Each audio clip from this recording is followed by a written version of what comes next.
Oi, se você não me conhece, eu sou a Júlia, muito prazer. Eu crio conteúdo literário. Hoje a gente tá aqui com uma convidada especial, minha avó. Vó, você quer se apresentar um pouquinho pro pessoal? Pois não. Eu sou Estela Peregrini, sou professora há 62 anos. Eu tenho hoje 82. Desde os 20 que eu estou no magistério. Mas o meu maior troféu é a Júlia, minha neta, nesse momento. Ela me pediu que falasse um pouco da minha história como professora e principalmente como leitora, porque na realidade eu trabalho com leitura.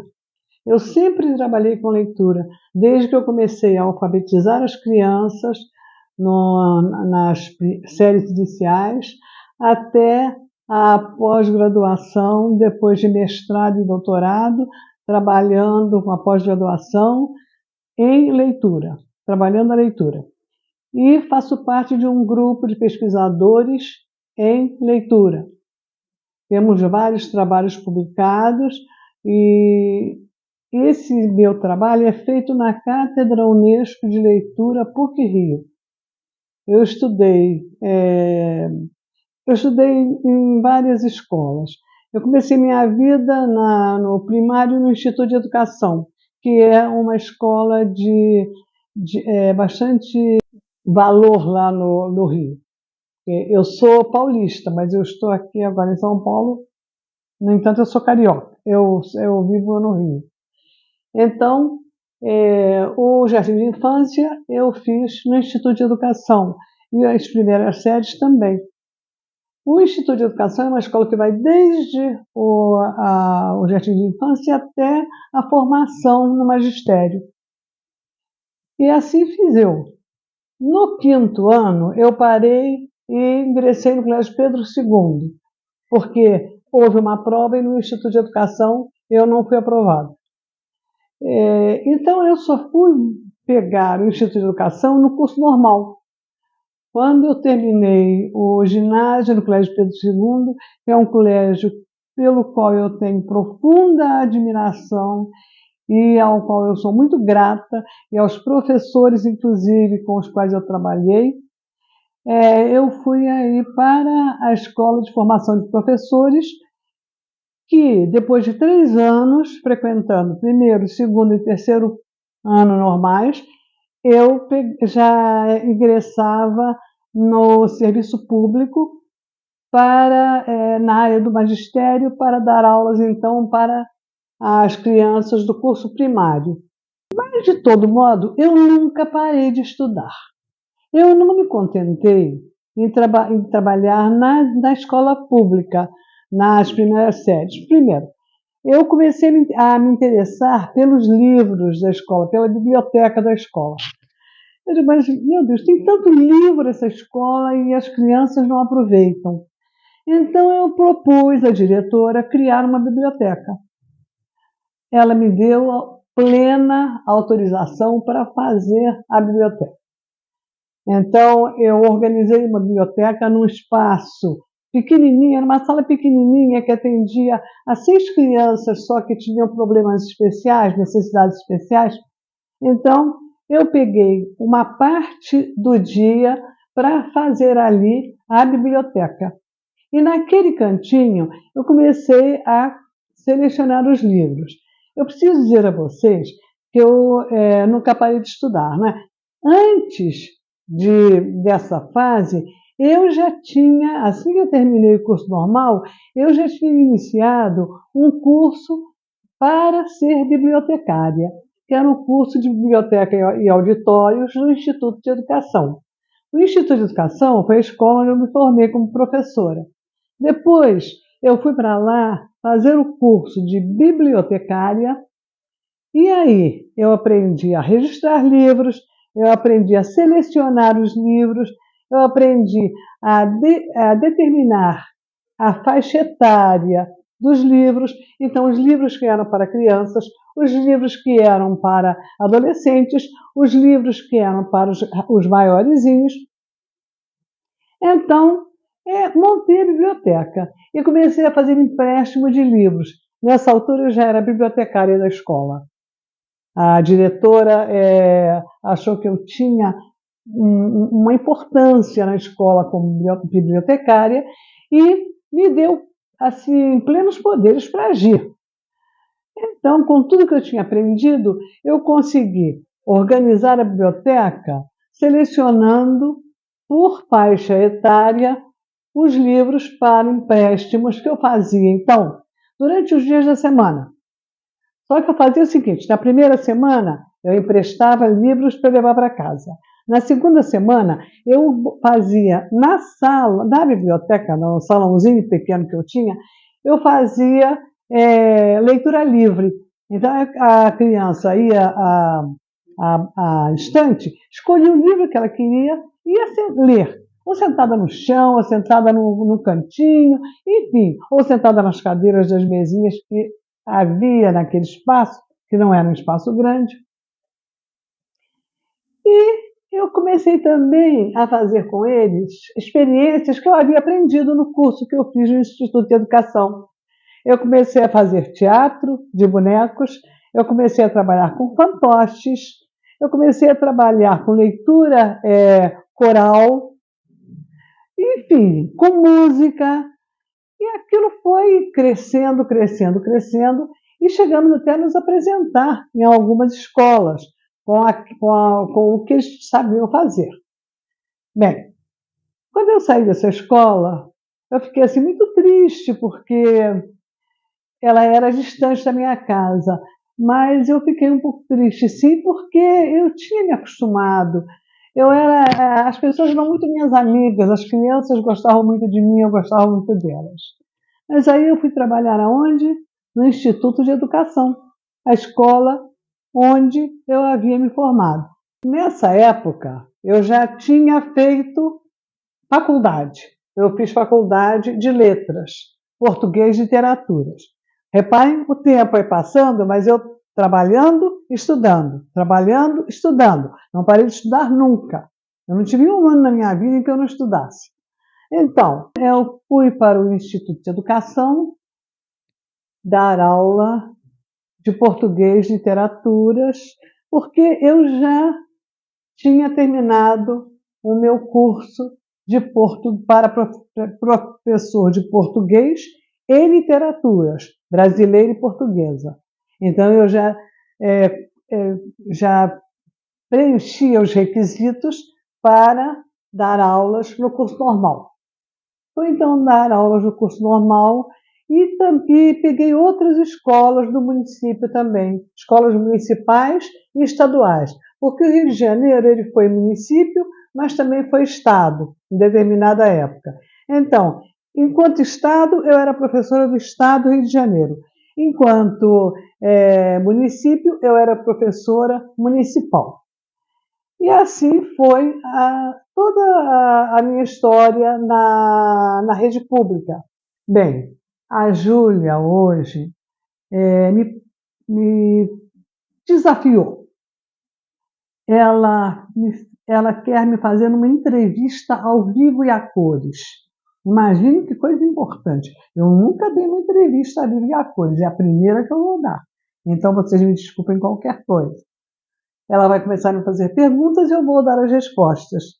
As respostas, algumas são mais longas, as outras mais curtas, mas elas só vão acrescentar para vocês, porque tudo aquilo que eu tenho a dizer vai ter importância na vida de vocês. É a vida de uma professora que tem 62 anos de chão de escola.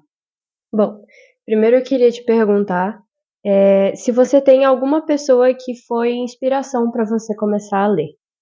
Sim. A primeira pessoa que me inspirou foi a Anália. Sabem quem é a Anália? A Anália era minha babá. A Anália era a menina que cuidava de mim.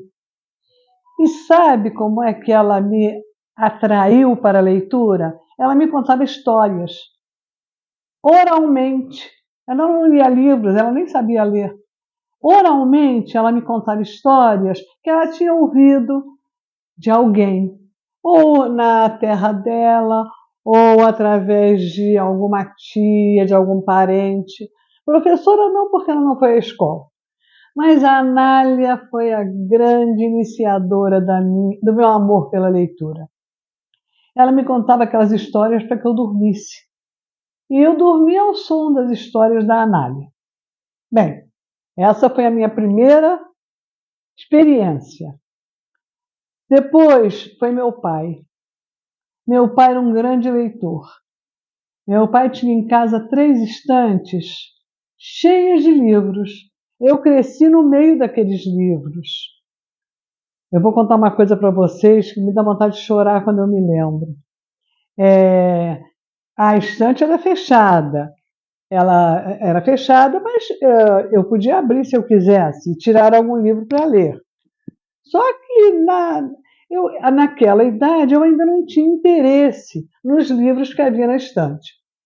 Mas imaginem que eu precisava de uma gravura. Vocês sabem o que eu fiz? Eu procurei na estante do meu pai, tirei um livro, era uma gravura sobre bichinho. Tirei um livro que tinha a imagem de um bichinho, aí peguei uma tesoura e recortei o bichinho e botei no trabalhinho que eu tinha que apresentar na escola. Olha, vocês não sabem. Vocês imaginam o que aconteceu quando meu pai chegou? Vocês pensam que ele me deu uma coça? Que ele pegou o chicote? Nada disso. Ele me chamou, sentou comigo, pegou o livro que eu havia cortado e disse assim: você sabe o que você fez? Você estragou um livro. O livro é uma coisa sagrada. O que você fez foi uma coisa muito errada, mas eu não vou punir você porque você não sabia que você não podia fazer isso. Então, eu estou dizendo a você que o livro é sagrado. Você não pode recortar o livro. Se você precisar de gravurinhas, tire de revistas usadas, tire de um jornal, mas nunca de um livro. Essa foi a lição que meu pai me deu, sem brigar comigo, sem me bater, conversando comigo. Bem, essas estantes foram a alegria da minha vida. Por quê? Porque eu tinha toda a literatura brasileira ao alcance das mãos. O meu pai tinha todos os livros de literatura brasileira e ainda de literatura estrangeira, porque ele era filho de italianos. Então ele tinha os noivos. Eu só vim a ler os noivos depois de adulta, e não em italiano. Eu vim ler em português. Comprei os noivos para ler. Não, eu comprei não. O meu pai me deu de presente de casamento. Imaginem vocês, eu vou até interromper para falar. Sabe o que meu pai me deu de presente de casamento? 4 livros. Deixa eu ver se eu me lembro de todos eles. Os Noivos, de Alexandre Manzoni. Os Sertões, de Euclides da Cunha. Os Lusíadas, do Camões. E qual é o quarto? Agora eu não me lembro, esqueci. Tudo bem. Quando eu lembrar, daqui a pouco eu me lembro, aí eu falo. Então ele me deu aqueles livros de presente de casamento. Alguém já ganhou livros de presente de casamento? É estranho, né? Estranhíssimo. Pois eu ganhei, e foi o melhor presente que eu ganhei. Os Noivos, os Sertões de Euclides da Cunha, os Lusíadas de quem? Camões, os Lusíadas de Camões, e eu já falei outro. Você não lembra, né? Mas acho que eu já falei outro. E Dom Quixote. Dom Quixote, eu ganhei Dom Quixote. Foi Dom Quixote de La Mancha. Você tem aí um Dom Quixote? Dom Quixote de La Mancha de Cervantes. Então esses foram os livros, olha que delícia. E os livros eram livros grossos, que dava vontade de abraçar. Bem, essa foi então a minha história de leitora. Mas eu continuei. Imaginem, pensem, qual foi a carreira que eu escolhi? Alguém tem um palpite? professora de literatura. Professora de literatura. Eu já era professora primária. Aos 20 anos, eu me formei no magistério primário. Então, eu já comecei a dar aulas para as crianças naquele tempo de primeira a quinta série. Depois que eu fiz a faculdade, eu já podia dar aulas para os alunos acima do primário. Então, os alunos de ginásio e até do segundo grau. Então, fui em frente. Comecei a me apresentar em colégios que tinham ginásio e o segundo segmento. Hoje, científico, naquela época era clássico científico, acho que era clássico científico. Agora eu não sei mais como é que é, porque eu estou afastada da escola há bastante tempo. Apesar de estar trabalhando com leitura ainda. Eu trabalho com leitura todo dia. Todo dia eu leio, eu trabalho, eu produzo material para a Cátedra Unesco de Leitura PUC-Rio. Se vocês conseguirem acessar a Cátedra Unesco PUC-Rio, tem uma porção de coisas lá de Stella Pellegrini, feitas por Stella Pellegrini. Inclusive, uma linha do tempo que vai desde a 1496, me parece que foi quando Anchieta veio para o Brasil, até 1917. Então, foi esse. Eu fiz a linha de títulos, de autores, de fatos ligados à leitura. Então, por exemplo, inauguração da Biblioteca Nacional. Estava lá na minha linha do tempo. A Biblioteca Nacional foi inaugurada por Dom João VI, não sei se vocês lembram, né? Então, eu fui contando a história do livro e da leitura no Brasil. Hoje em dia, eu acho que não está na cátedra, talvez vocês encontrem, por causa do negócio da pandemia, tudo paralisou. Então, talvez, mas se colocarem na Stella Pellegrini, vai aparecer alguma coisinha, alguma referenciazinha. Bom, então, depois de formada para dar aulas até o terceiro grau, aí não tinha mais nenhum problema para mim. Eu já estava dando aula para professores. Eu já formava professores leitores. Porque vocês sabem que a coisa mais grave que existe nesse país é que o professor não é leitor. Quando o professor não é leitor, como é que ele vai formar o aluno leitor? Impossível, minha gente. Impossível. Só passa o amor pela leitura quem ama a leitura. Quem não ama a leitura, não faz diferença. Agora, a pessoa que gosta de ler, passa esse amor para todos aqueles com quem ela convive. Ela empresta livro, ela troca livro, ela dá livro, ela deixa o livro esquecido, assim, por acaso, num banco de praça. Ela deixa um outro livro, por acaso, esquecido, num banco da igreja. Né? Então, são pistas que eu dou a vocês, para vocês, depois que lerem algum livro de que vocês gostaram, e vocês não querem mais utilizar aquele livro, ou não querem colocar na biblioteca, ou até tem uma duplicata do livro, deixem em algum lugar para alguém, porque há pessoas que não leem porque não têm livros. O Brasil é um país que tem muitos analfabetos, principalmente na região Nordeste, principalmente na região Norte. Você tem um grande percentual de pessoas que nunca tiveram acesso à leitura, que nunca tiveram acesso à escola. Isso é muito grave, porque se um país quer crescer, ele não pode crescer se ele não tem leitores. Não pode, não tem como.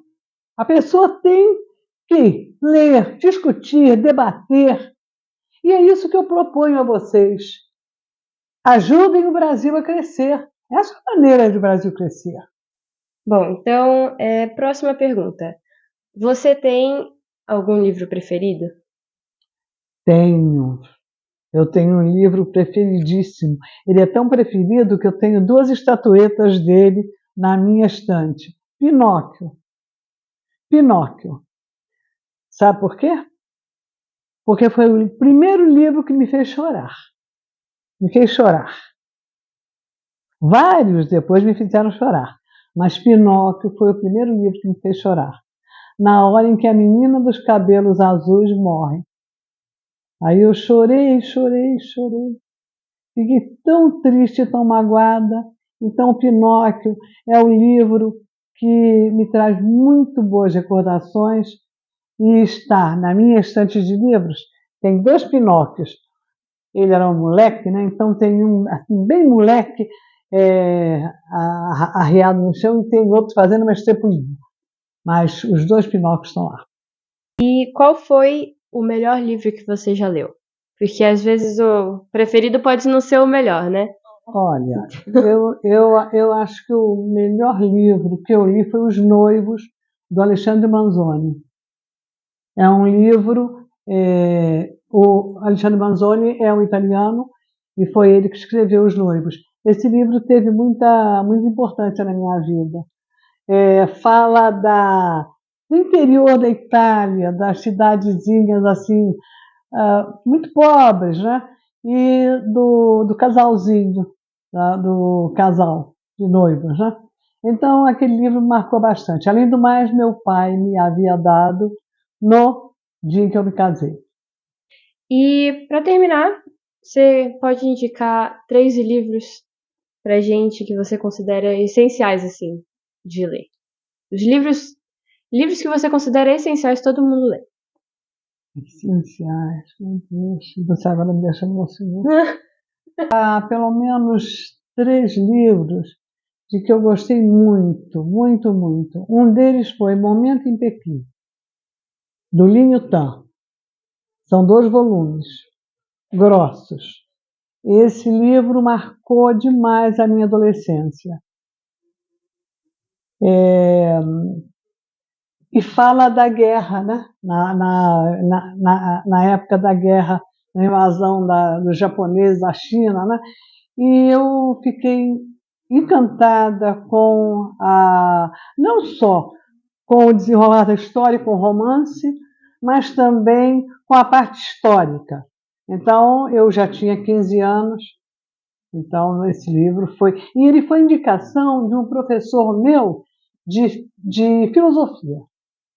Também foi importante isso. Um professor de filosofia é que indicou para a turma que comprassem esse livro.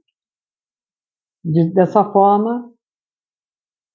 Agora, os demais livros, eu leio muito, muito, além de ler literatura, eu leio muita teoria, não é? Porque eu sou professora de português e literatura brasileira e portuguesa. Então eu tenho uma quantidade de livros que eu não posso deixar de ler. Agora, há livros que eles alimentam a gente de uma tal maneira que você vê aquele livro assim, como de uma importância muito grande, ainda que não seja um livro de história. Por exemplo, Saramago. Os livros do Saramago são maravilhosos. Esse é uma... Você tem algum aí de Saramago? Não sei. Eu acho o Saramago um excelente escritor. Gosto muito de escritor português. Eu tenho até ele veio aqui ao Brasil, eu levei o livro que eu tinha comprado para que ele autografasse, então eu tenho um autógrafo dele no meu livro.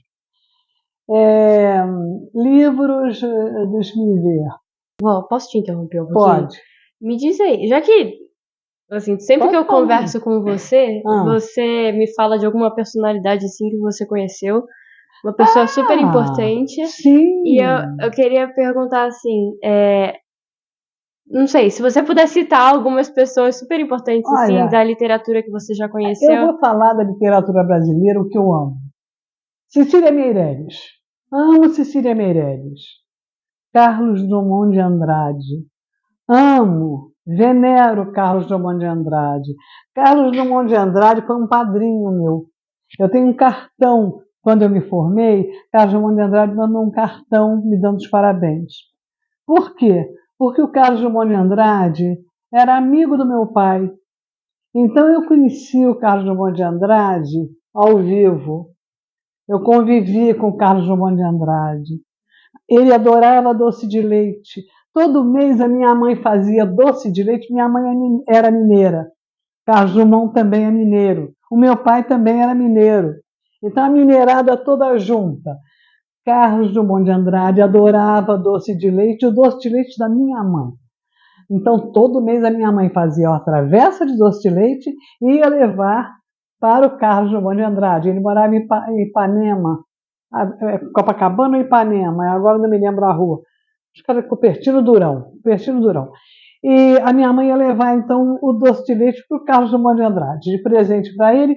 E ele ficava de papo com ela e com a senhora dele, né? Eu agora não me lembro o nome dela. Então ficava ele, a senhora e a minha mãe batendo papo e conversando, e era aquele contato assim muito bom, muito feliz. A minha mãe ficava muito feliz de levar esse doce de leite para ele, e ele mais feliz ainda de comer o doce de leite. Vamos pensar. Cecília Meirelles. Cecília Meirelles, vocês já leram, por acaso, o Romanceiro da Inconfidência? É de chorar. O Romanceiro da Inconfidência é um dos livros pelo qual eu tenho maior apreço. Ela conta toda a história da luta pela independência do Brasil através da poesia. Então, O Romanceiro da Inconfidência é um livro imperdível. E vocês vão gostar, se vocês começarem a ler, porque a Cecília é a Cecília. A Cecília escreveu livros para criança, a Cecília escreveu... olha, a literatura ela é maravilhosa. Então, comprem o Romanceiro da Inconfidência, leiam o Romanceiro da Inconfidência. Façam um debate na turma sobre o Romanceiro da Inconfidência, proponham debates semanais sobre uma obra que vocês leiam, ou quinzenais ou mensais. O que vocês acham? O que vocês acham de fazer debates sobre leituras que vocês combinam de ler? E combinou, está combinado. Não dá para fugir da raia, não, hein? Tá? Gonçalves Dias. Amo Gonçalves Dias. Paixão louca pelos tamoios como é que é o nome da poesia? Ijuca Pirama. Ijuca Pirama. Ijuca Pirama é lindo. É lindo, lindo, lindo. Vocês sabem como é que é o Ijuca Pirama? Deixa eu só mostrar a vocês. Deixa eu explicar como é que é o Ijuca Pirama, mais ou menos. Esse eu tenho em quadrinho. Hein? Esse eu tenho em quadrinho. Você tem? Sim, olha Mas aqui. ele é em quadrinho. Ela tem quadrinhos. Eu vou contar o Ijuca Pirama para vocês em poucas palavras. O pai do Ijuca Pirama foi preso. Tinha os Timbiras e os Tupis. Os Timbiras e os Tupis eram inimigos. O Ijuca Pirama foi preso pelos ou Tupis ou Tamoios, agora me desculpem. Acho que pelos Tupis. E aí, o pai estava muito velhinho e cego. O pai do Ijuca Pirama estava velhinho e cego. Então, o rapaz faz um pedido àqueles que o aprisionaram. Eu venho aqui chorando pedir para que vocês não me matem, porque o meu pai está cego e ele precisa de mim. Mas um índio chorar na frente dos outros, aquilo era um covarde. Era um covarde. Mas quando eles sabem que o rapaz vai ali para pedir pela vida do pai, eles dizem, cobarde não és. Aí não matam o rapaz. Então é emocionante. Há coisas na nossa literatura que são emocionantes. Leiam literatura. Fala sobre a Clarice Lispector. Clarice. Vó, eu vou pedir então para você ler um texto da Clarice, o Felicidade Clandestina, pra gente ouvir um pouquinho. Eu leio com muito prazer. Felicidade Clandestina. Ela era gorda, baixa, sardenta e de cabelos excessivamente crespos, meio arruivados. Tinha um busto enorme, enquanto nós, todas, ainda éramos achatadas. Como se não bastasse, enchia os 2 bolsos da blusa por cima do busto com balas. Mas possuía o que qualquer criança, devoradora de histórias, gostaria de ter: um pai dono de livraria. Pouco aproveitava, e nós menos ainda. Até para o aniversário, em vez de pelo menos um livrinho barato, ela nos entregava em mãos um cartão postal da loja do pai.